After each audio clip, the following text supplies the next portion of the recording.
Alright, good morning, afternoon, evening, past the Gulf of Space, whatever time it is for you guys, in wherever you are in the world. How's it going? My name is Chaos, Salotus Chaos.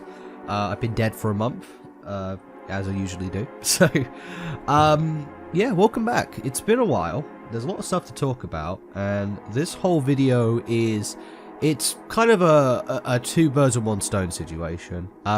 So the first and foremost thing with this is going to be like a sort of test run to what I'm going to be putting on my Patreon a bit more. I've been trying to like go over Patreon again and try and figure out more ways to make it feel a bit more rewarding.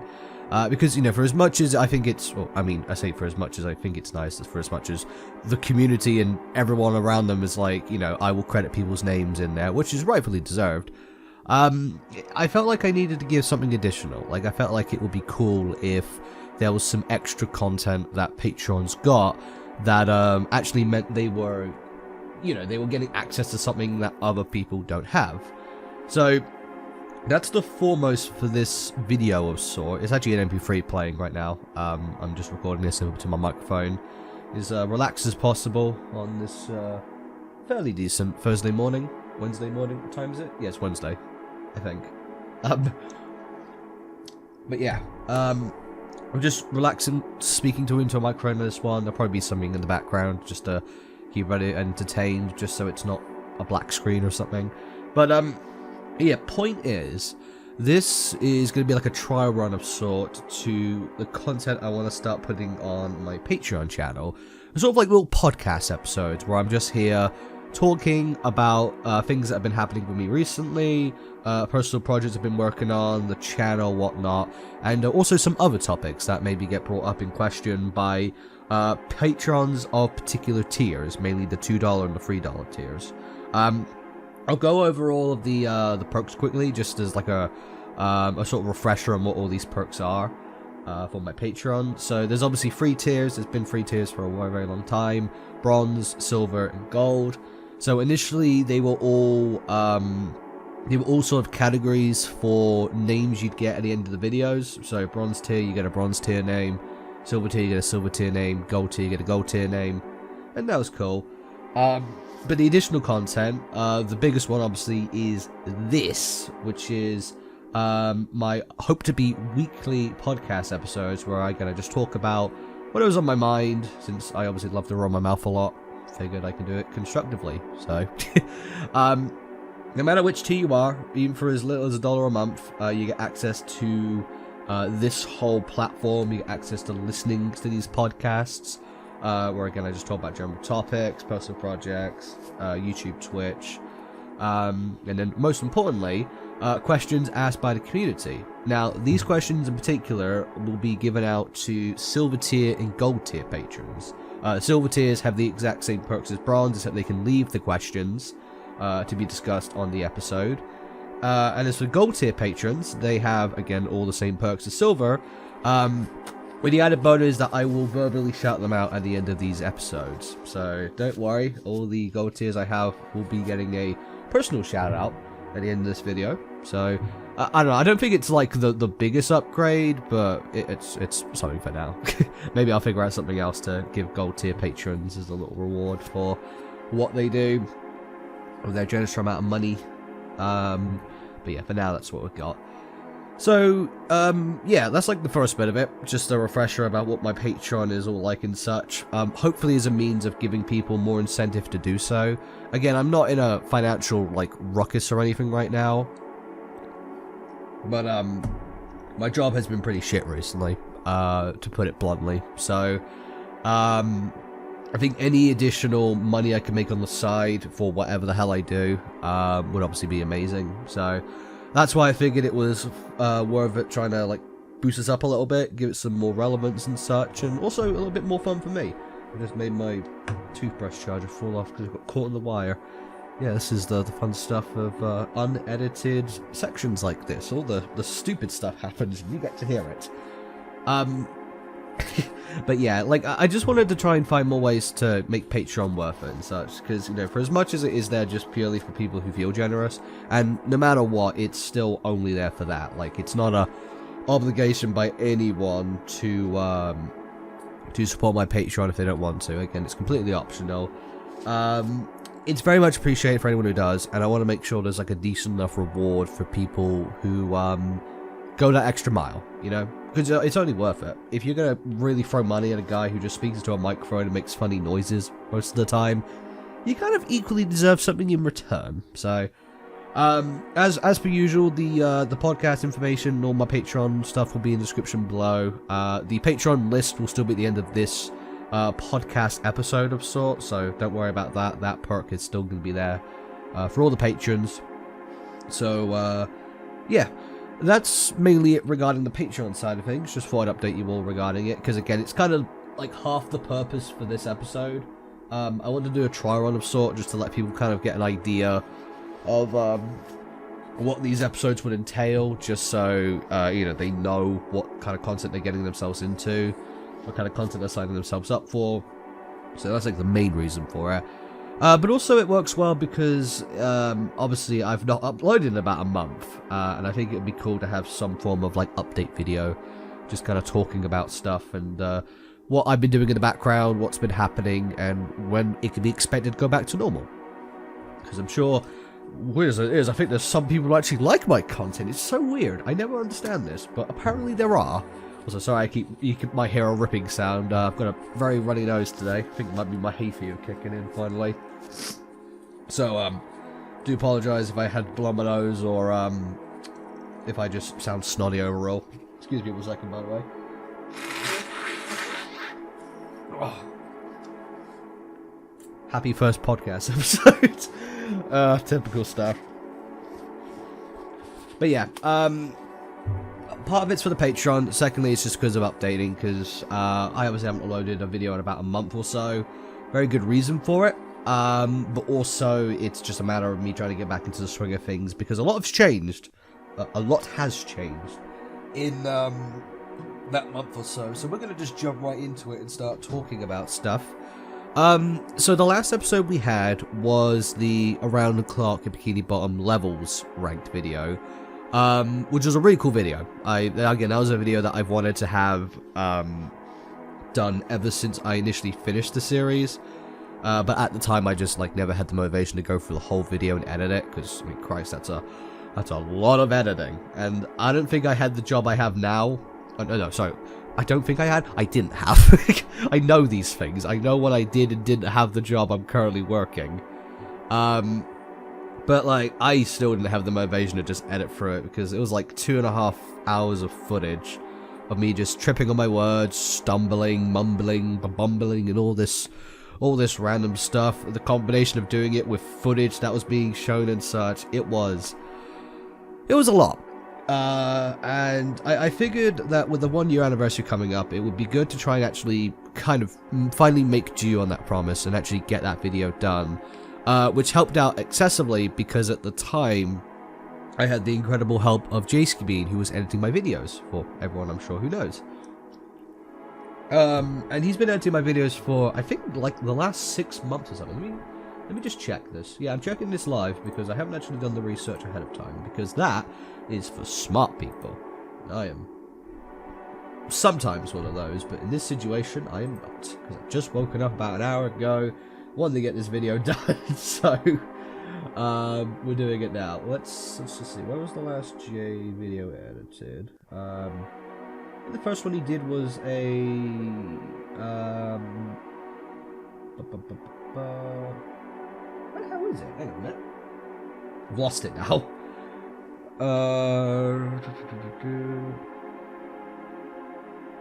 Is one of my videos just actually vanished? Whoa, hang on. Whoa. This is creepy. Oh, no, it's the demon named Catherine. Okay, that was on the 5th of September, if you can believe it. So, yeah, that was, we're getting into the 7th month now. Like, well, obviously it was a bit before that. It was a month before that. So, yeah, Jay had been editing my videos for about 6 months, which is crazy to think that it actually was that long, because I thought we had a much, like, shorter run, but apparently no, it was a lot longer than that. But yeah, Jay, with his incredible help, has been editing my videos all that time, which has done me an absolute amount of good, because I've been able to, like, just stop worrying about it and taking all the time out of it, whereas, you know, I'm already super busy as it is, and my motivation to do all this stuff can also be very back and forth, understandably, because, I mean, I don't know any individuals who actually like to edit their videos. They like seeing the final product, but they don't like doing the editing. They like recording, but they don't like doing the editing. So, yeah, Jay's been an absolute stellar help all this time. And unfortunately, after that video, he stopped editing for me because he wanted to cut down his workload. Because obviously, dude was taking a lot of jobs at the time. He was also editing for Luigi Kid, The Game Salmon, and Yup. So he decided to cut the people down, and me, completely understandable, because my friggin' uploads and when I gave him content was like anywhere and everywhere. So in comparison to like the more consistent creators at the time, yeah, it made plenty of sense. So I'm gonna bump those again.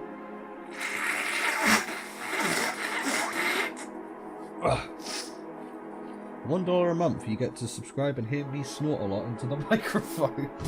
I'm trying my best not to do it to the microphone. I'm doing it in the complete opposite side of the room. So I'm not trying to torture you, I promise you. But yeah, Jay was editing my videos for 6 months, did an absolutely fantastic job, and unfortunately, as of that video, he stopped editing for me. Which has meant I've had to do one of two things. I've had to go back to editing my own videos, or I've had to find another editor. And so far, I've not been successful with either. I have actually given a video to a friend of mine to edit, but I think he's going through some stuff at the time, so he's not been able to edit that, unfortunately. And then regarding my own editing, this actually brings me to another point I was going to mention, because shortly after giving the video to my friend who was going to edit it, the video in question, by the way, was going to be the ATC anniversary stuff, so the Glove World minigame, but also the Neptune's Bout stuff. It's good. Oh, Neptune Speedtastic, whatever it's called. It's going to be that. I kind of thought in my head a little bit, especially considering how long it had been since I had personally edited a video. I had to kind of like think of myself the concept of what is a Salotus Chaos video, and what does a Salotus Chaos video contain? Like, what is it? What's the thought process behind it, and such like that? Because you realize that when you don't edit your videos in a while, you kind of forget the process of going through it. And the thing is, Jay was doing a great job at it, so I didn't say anything. But also, again, at the time, I didn't completely know what I would have done in a lot of situations, because I think my mindset had just been put off that idea so much, because I hadn't done it in such a long time, that I kind of forgot.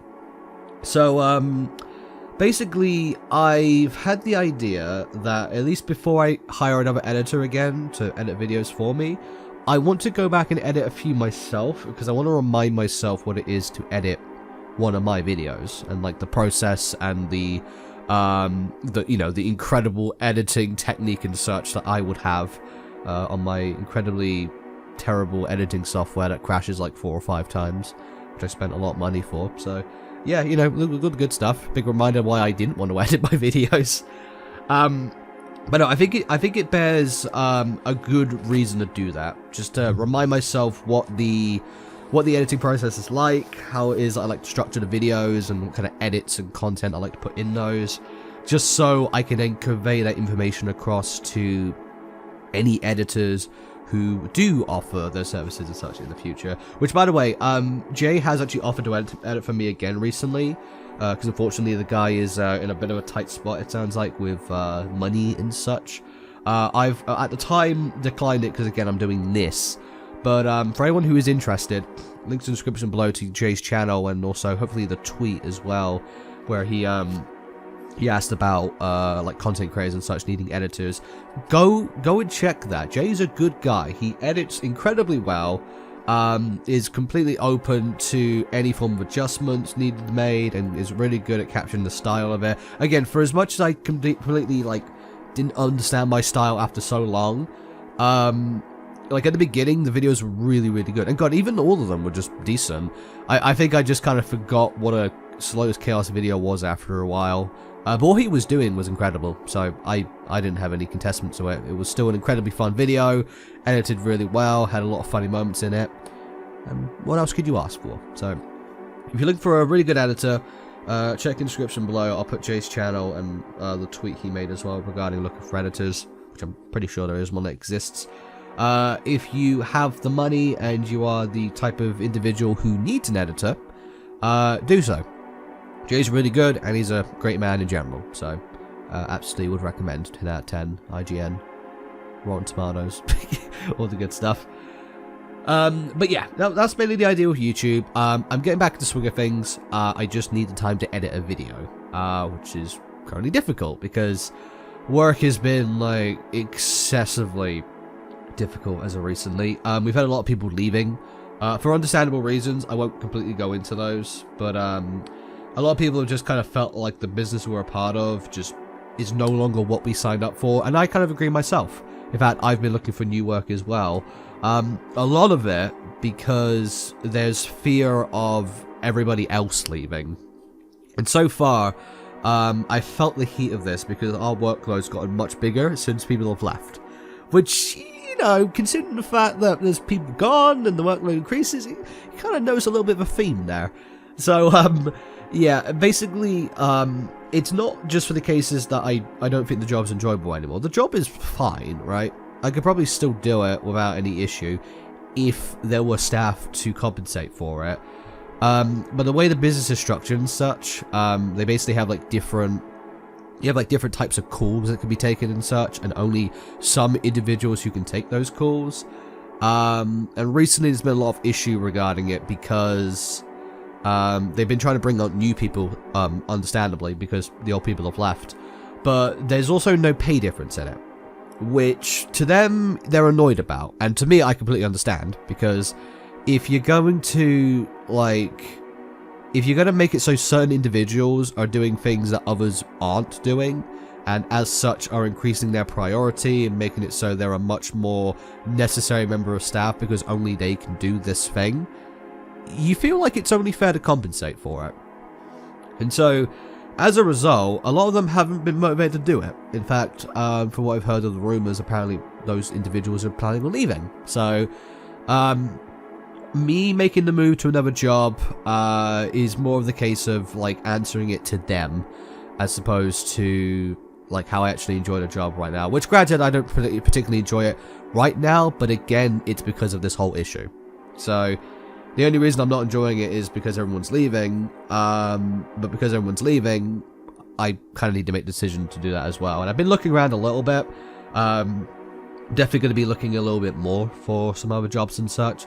I want to look for something that doesn't involve customers. I think that might be quite nice to me, something a little bit more introverted, because for as much as I'd like to be sort of like zany and crazy from time to time, purely for content, right? I am still an introvert at heart, so, you know, I think I benefit a lot in my own personal bubble, while still, you know, obviously finding the time to come out and be with other individuals. I'm not horrible, right? I'm not just like, I want to be alone at all times, I'm a dark and mysterious man. No, it's not like that. But obviously as an introvert, you kind of have a lot of time that you want to keep to yourself a little bit. There's a big amount of me time you want. And your social energy sort of run out after a while too. So, it's not that I obviously, you know, don't hate people. I do hate people. I don't hate people. In fact, recently I've really wanted to like interact with as many people as I can, because I've just wanted to like mess ass around and be goofy with individuals again. Especially with how busy it's been and all that recently. But yeah, you get what I mean. Just something that lets me kind of do the job that I'm there to do without any real contestment, and I can go home and do whatever the hell I want. That's like the main reason of it. Rather than doing something at the moment which is customer focused, where like 1 or 2 customers can just completely ruin your day. So, yeah, that's what I'm trying to do. Again, it's a big reason why the Patreon thing exists now and why I've updated it, because depending on what happens with the job, depending on whether or not I find something else, or they kick me out because I'm like slowly losing the will to keep it working there, which, and I don't really care. Yeah, it's like the big reason why I put it on the side, just as like a an extra sort of thing to keep me up in case anything would have happened to my job. But again, I'm still in a very good position. Like, I'm a big saver, which is always a bonus. So, yeah. Job is very questionable right now. I think it's the best way of putting it. And I'm making a decision at the moment, or trying to, based on other people making their decision. Because I don't want to get a stupid workload put on me and stress myself even further when I could just completely avoid the situation and just look for something else in general, you know? Especially if, again, they're not going to be paid any additional work because you are one of the rare individuals who can do this stuff. So, yeah. That's mainly in personal town land. So, yeah, I've talked about the YouTube channel. That I will be trying to get back to YouTube videos as soon as I can. I guess I could talk a little bit about content as well, what you guys can expect. So regarding content I've recorded recently, I've recorded some FTL, another classic roguelike of mine that's one of my personal favorites, which you did on stream. That was a very fun time.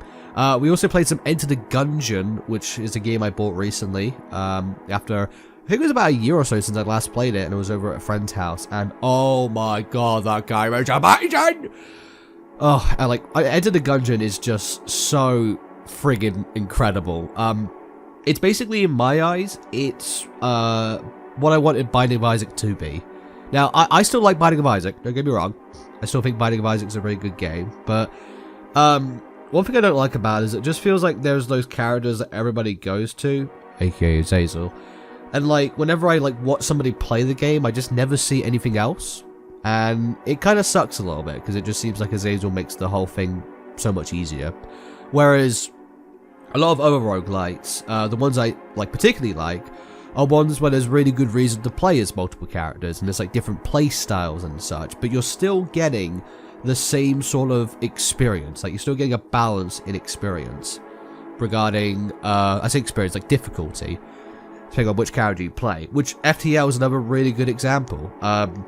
You've got the Kestrel, which is like the main ship. It's a very average sort of ship. You can go any route you want with that one. You can make it about boarding parties, you can make it about drone tech, you can make it about just flat out guns. Like, there is, it's so vanilla of a ship, you can do whatever the hell you want with it, right? You could just do whatever the hell you want. Sorry, I'm just wiping my nose again.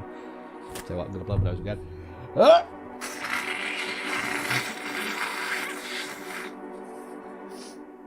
Oh boy. Probably lost most of my viewership at this point. Wouldn't blame them, honestly. I don't think it's particularly nice to listen to on the microphone.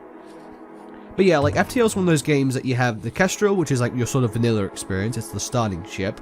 But then you get stuff like the Mantis ship, which is all about boarding parties, which can be very beneficial because you can just take down the crew from inside. But also, I think, overall get some more resources and such because you leave the ship alive. But the majority of those ships don't have guns on them, so there aren't any means of being able to shoot them from afar, especially if they have like Zoltan shields or something. Like, there's actually a roadblock where it's like, oh, you can't get through them because they have a thing that prevents you from doing your thing. Oops. And then you've got stuff like the Rock ship, which is incredibly defensive, but only uses missiles, and doesn't have some of the basic systems. Like, a lot of them don't have something that your regular Kestrel would have, for example. The Stealth ship, for example, has the incredibly expensive cloaking bay, which is really good, but it doesn't have any shields, which is very, very bad. So it's like, there's a big balance, I think, in FTL, which is what I like seeing in roguelikes, where there feels like there's a really good reason to play as multiple characters, and it's not just like there's one character you play as and only that character. I don't know if it's just that the Binding of Isaac community is all about, I guess, being competitive, I don't know, but I swear every time I see someone play the Binding of Isaac, they're playing as Azazel, and I just get so bored of it. Like, I like playing as Isaac, because Isaac's like he's the sort of vanilla character, and then you can build around it based on what you get and such, and I personally think it's quite fun. But yeah, Enter the Gungeon's amazing, because like all the characters have their own benefits and such. I don't think one's particularly too overpowered, and the game itself is super challenging, so no matter like what character you pick as, or play as, sorry, The game itself is still incredibly difficult, and you'll be spending a lot of time trying to beat it, which I've been doing a lot of so far. I've been dying and dying and dying and dying and dying. However, I have been having such a great time with it. Like, oh god, the energy as well in that game is just so much more. Like, Binding of Isaac is still, you know, it's still a good game, and it still can be engaging with combat, but Enter the Gungeon takes it just to a whole other level. I think the sprite work is much better. The involvement of the player is better too. It's not just about, like, rather than just like basic sort of one-tier shots, you've got people with shotguns and laser beams and like freaking beam swords. You have a roll mechanic that you can use to avoid said bullets because, like, you can't just regularly walk out the way of them. I just think it's overall more engaging, is what I'm trying to say. And will definitely be a game that you'll be seeing more on the channel sometime soon, hopefully, because I definitely want to play some more Enter the Gungeon from time to time, because that game is so good. Oh, and my computer's turned off because I've been talking for too long about moving my mouse. My mouse, yeah. Oh yeah, Sean Connery. But yeah, Enter the Gungeon's great. I've also been playing Teamfight Tactics a lot recently, which is a game I've not done a video on, despite the fact I played the game for like a few months. Teamfight Tactics, for anyone who doesn't know, is it's like the auto battler game by League of Legends developers, Riot. Essentially, it's like what kind of inspired, I think, Battlegrounds to exist in Hearthstone.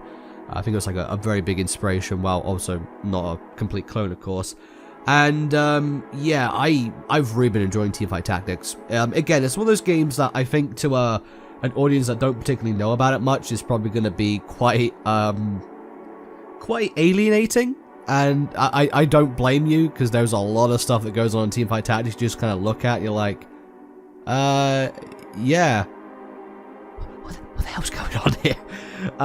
So there definitely are a lot of aspects to it, but I really want to do some Teamfight Tactics content, man. Oh god, that game is so enjoyable.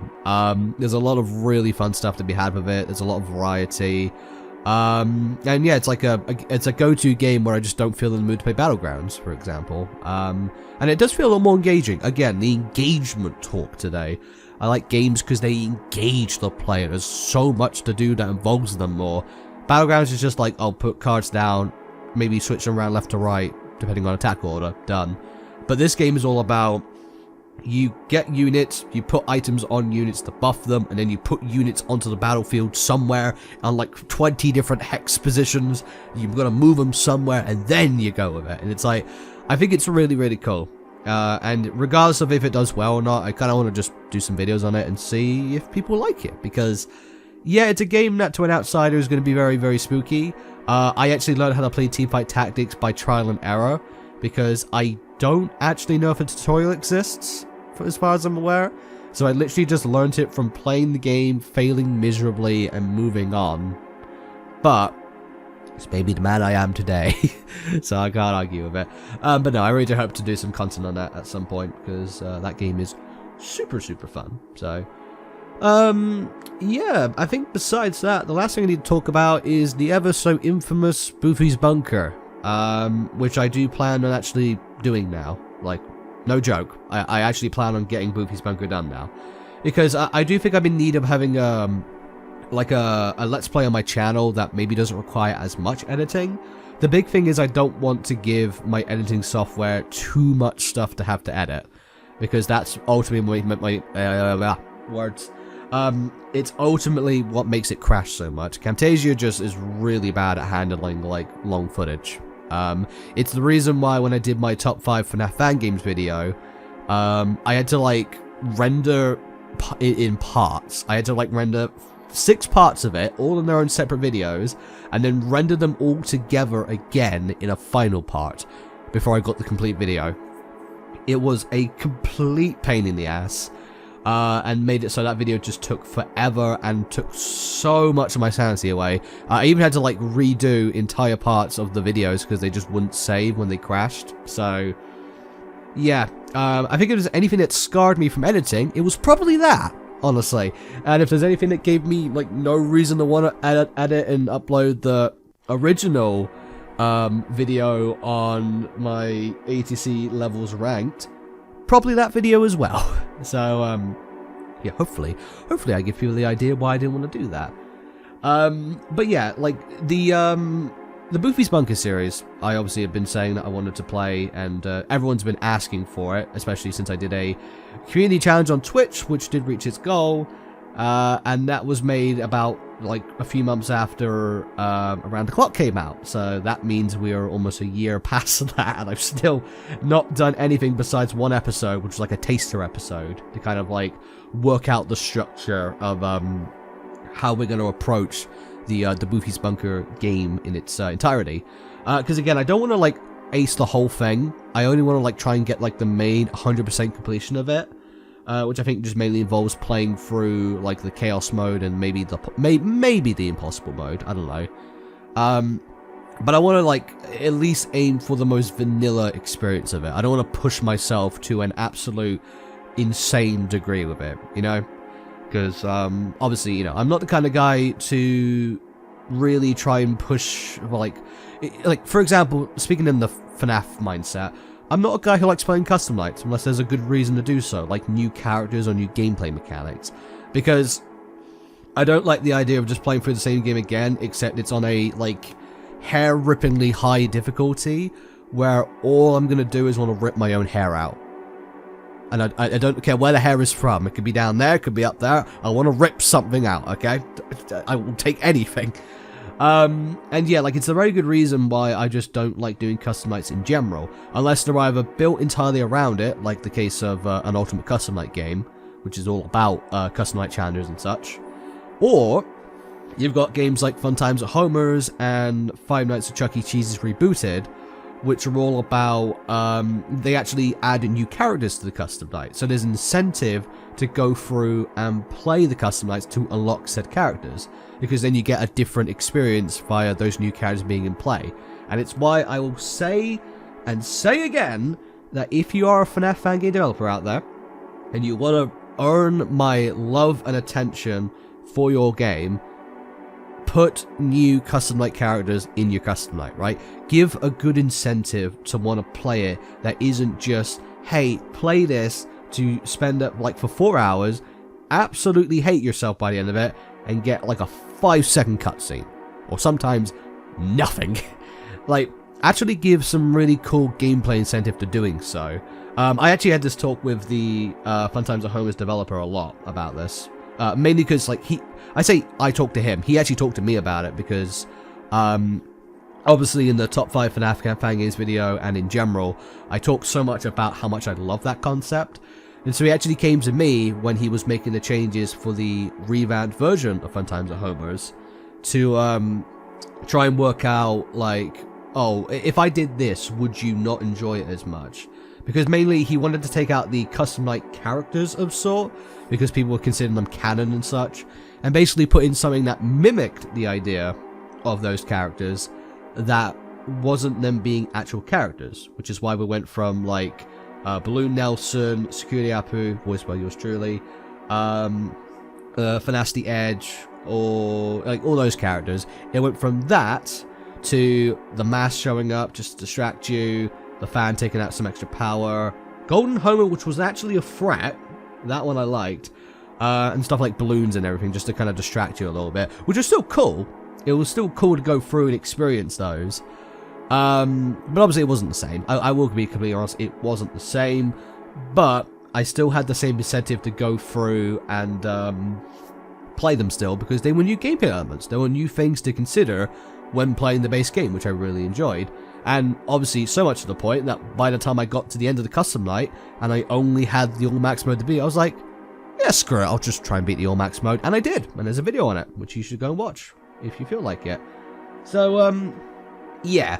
The big thing I really want developers to do is I really want them to put more content into custom night. I want them to put new characters in, not just put them in though, like, again, trying to lock them, give a productive reason to play the custom night and all the challenges and such, because they maybe unlock them as time goes on, and go with it from that. And I think a lot of developers have taken up on that, honestly. I think a lot of developers have started seeing that as a new way to make custom nights more revolutionary, and I really hope they continue, because Again, like, giving new content to that mode is, I think, what it needs. It doesn't just need to be a friggin' tear apart challenge where you just want to completely destroy yourself by the end of it. Especially because, again, like, there's a lot of people who just play the all-max mode. Like, there are some people who will probably not play the other custom night modes. So, if you want to give them a good incentive to play all of it, just make it so there's unlockables, you know, like custom night characters, something to spice up the gameplay a little bit. So, yeah. You know, you can have that one for free. For that, yeah. Been speaking for 35 minutes and now I'm tripping over my words. And my nose is horrible. Life is horrible! Oh, I'm just going to put my nose again quickly.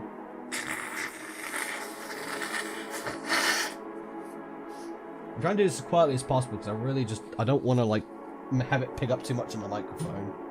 I really don't. But I think it has, so I do apologize. Hopefully you guys can forgive me for it.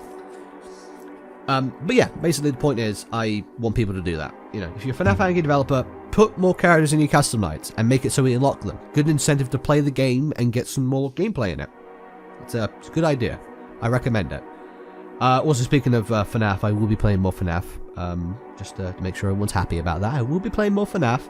I did actually record a video of the FNAF Maniac Mania Recoded demo on Twitch. But honestly, I wasn't too happy with it, so I'm probably going to go back and just re-record it again.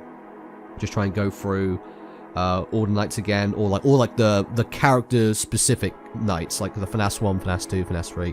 You get the idea. Probably going to go through those again, especially since I didn't have a proper working pair of headphones at the time. So dealing with FNAF 1 Tales and Nightmare was an absolute pain in the ass. But now I actually have a proper pair of headphones again, so I'll be able to play it with a much more proper and normal individual experience. So there is that too.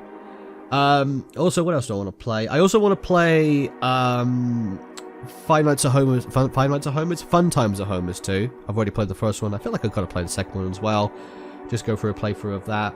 I had the idea of playing through Five Nights at Bud's Rebooted again, because that's a very special game to me regarding getting to know a lot of individuals. That is a very, very big game to me. Because while I don't think it was like the big thing that kind of like got me, you know, what's the word I'm looking for? Got me introduced on like their side, Bud, Mickey, and some other individuals like that. I definitely think it was one of those big games that there was a lot more involvement with it. Because a lot of them I mainly knew from playing Smash Brothers, that after a while, we played Smash Bros. Together. I think at the time through PJ and, yeah, also Mickey, or as he was known at the time, Mickey, more rat these days. But there's still no denying that Five Nights at Bud's Rebooted was another big one too. Bud also reaching out to me and being, hey man, I like the video. Here's a downloadable copy to Night 3, and Malrat did the exact same as well. So, consider the fact that Let's Play doesn't exist anymore, because it was obviously part of the old copper wipe I did, just to make sure my content didn't get picked up by copper and I got into trouble before like $13,000. Hey, do you remember when that was a thing? Yeah, I unfortunately had to wipe all those videos, but I would love to go back and do those again. So maybe do another sort of revisit. Especially since game's like 3 months? Jesus, 3 months. I think it's 3 years old now, if I'm not mistaken. We've just had a 3-year anniversary of it, so yeah, that would be pretty cool. What else do I want to play? Also, Five Nights at Powerpuff Girls 4, because I haven't played any game from Babs since Crash Bandicoot Roboticized back in the day, which is a playthrough still up on the channel, by the way. It's a let's play of a live stream let's play, sorry. And I said that I might go back and play that at some point, because I've never indulged in her Five Nights at franchises. So I think playing the demo to the most recent game, especially since it's been like a few years, I think, since the last Five Nights at Powerpuff Girls game, would probably be a good idea. So that's the idea on the FNAF game front.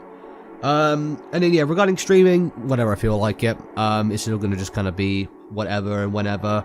I do want to play Battle for Bikini Bottom Rehydrate at some point as like a let's play to do on the channel. We did just kind of finish up Pokemon Sweet version, although I still have still want to go back to that game and probably try and catch the rest of the Poké Sweets if I can. See if there's any other content. Maybe make a new team for the Elite Four too. So there's definitely still more stuff I want to do. But regarding like a new let's play, I want to play Battle for Bikini Bottom Rehydrate, absolutely, because that game has been in my It's been in my Steam page for such a long time, and I've just never played it because it was super cheap at the time, so I bought it, of course. But I never played it because I figured it was one of those games, you know, especially considering my round the clock know about and such. It seems only fair that I play a SpongeBob game with the chat watching. So we'll be streaming that at some point, hopefully. And then besides that, just like some other videos here and there, Enter the Gungeon, I say other videos, other streams. Definitely want to play some more roguelikes, Enter the Gungeon, FTL, Teamfight Tactics, which isn't a roguelike, it's a card game, strategy game. You know, that, Hearthstone, the usual stuff.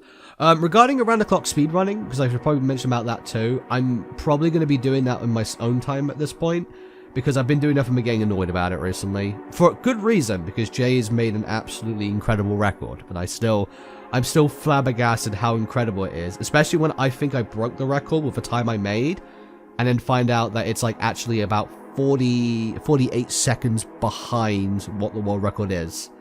And it's a run where like practically not everything, but most things went perfect. So, yeah, to get to that realization, it'd be like, oh, I didn't get world record, but also, oh, I'm almost a minute behind still. Is absolutely bizarre. I think it's honestly one of those runs that requires, like, the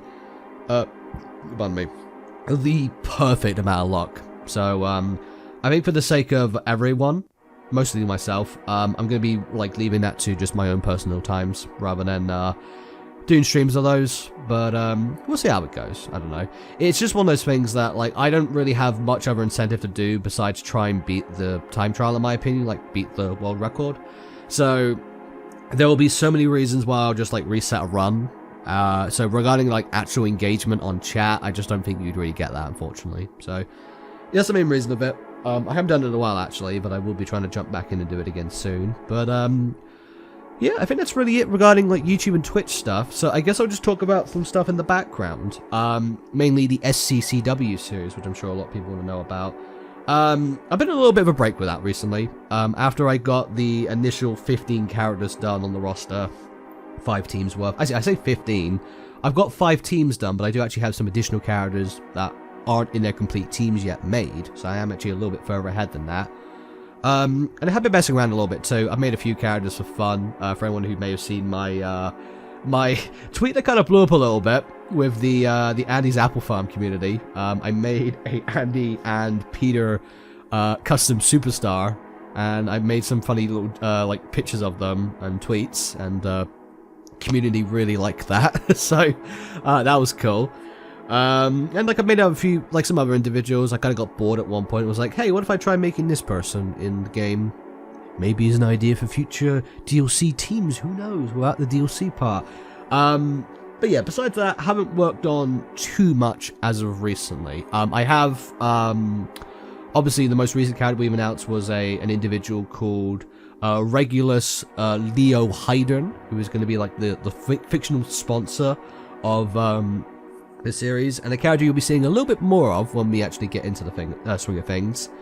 And we also got a showcase of the a new stage I made too, because from what I've tested so far, using custom stages is actually usable now in friggin' WWE 2K22.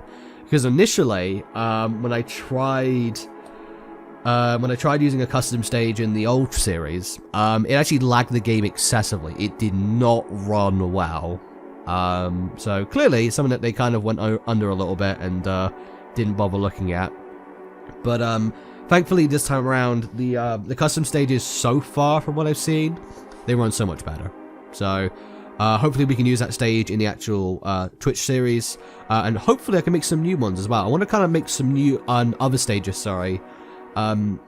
Based on other teams, because I think that stage there is going to be like for my team, but I do want to make some others that kind of like represent the other teams that will be showing up in this series. So yeah, I hope to do that. Also, big announcement, I will be trying to release a trailer on that soon. I have had the idea of doing the character reveal trailers once every character is done, but I also think I need to make a trailer to sort of set in stone the structure of these trailers as well. So I'm going to be making a trailer on myself. I will just go ahead and spoil it. because of course I'm going to be in my own friggin' series. I'm planning on making a trailer on myself, like a character introduction trailer, and kind of just showcasing what these trailers will look like, the structure of them, and give people an idea what the others will be like too. But also it gives me a building block to work off as I try to find ways I can improve them as well, and also with community feedback and such too. So yeah, for the case of like making the future ones better, I'm going to try and get one out just to kind of get an idea what people think about it, and if there's any improvements to suggest, I can then do those as I'm then making the other trailers for the other individuals. So expect the trailer sometime soon, hopefully, whenever I get the time. I am off all of next week on a holiday, thankfully. Thank God. Especially with recent times at work. Oh boy. But yeah, I'm hoping to like find the time to do it then. So yeah, look forward to that soon. And besides that, I think that's actually all we've got to talk about today. I think we've covered most of it. Yeah, YouTube is hopefully going to be back on the swing of things soon once I get back in the editing mood and figure out what I want to put on the channel first. Starting with this, obviously. So we're making our first step today, ladies and gentlemen. Oh boy! Obviously ideas for future YouTube and Twitch videos, or YouTube videos and Twitch streams, sorry. What you guys can expect to see in the future, what I'm doing in the background, the SCCW stuff, and of course, how could we forget the Patreon stuff, which I spoke about at the beginning of the video, which this is in tangent sort of meant to represent. Not just is it an update video regarding everything that's been going on recently, but it's also obviously a showcase of what you can expect in my Patreon talking videos, which will be available for as little as $1 a month with the bronze tier, but then you get some extra perks with the silver tier and the gold tier, where you can leave questions about other topics for me to talk about, because there's no doubt I'm going to lose stuff to speak about after this video. I just had a lot of stuff to speak about this video. So if you guys are a silver tier or gold tier Patreon, leave some suggestions, leave some questions, leave some topics, and I'll talk about those whenever you feel like, obviously within reason. If it's like a really personal issue, or it's about like friggin' politics or something, no, like keep it to video game related stuff if you can. I'll obviously be the I'll be the judge about whether or not I talk about those. But yeah, for all silver tier and gold tier patrons, you can expect to see a post getting close to these recordings when you can leave your questions, so keep an eye on those. And of course, how can we go about thanking the gold tier patrons, which are 80k for May, the Sash Jacket, and Molerat for their $3 a month generous contributions. Thank you so much, all you guys, for your continued support. I hate and love all of you equally. Nah, I'm super thankful for you guys' support. And again, if you guys want to go support the Patreon, links in the description below. Any no contributions are very much appreciated, especially with all the shitty stuff going around work at the moment. But also, you get access to something like this. So yeah, you know, hopefully it'll be a worthwhile investment. But yeah, most importantly, thank you everybody for watching today. I do very much appreciate it. Hopefully you enjoyed this style of episode, and maybe you will consider looking up for more of this on my Patreon in the future. But regardless of what happens, thank you for your time and patience. I look forward to seeing you all very soon regarding whatever the hell I do. And yeah, for now, enjoy the rest of your day. Good afternoon, morning, evening, whatever time of the month it is, and day, and week, whatever. Thank you for all your continued support. I'm going to play the Patreon list now, and I'm going to go off and eat some Pringles because I'm hungry. But thank you very much for your time. Take care, everybody. Stay safe out there, and bye-bye.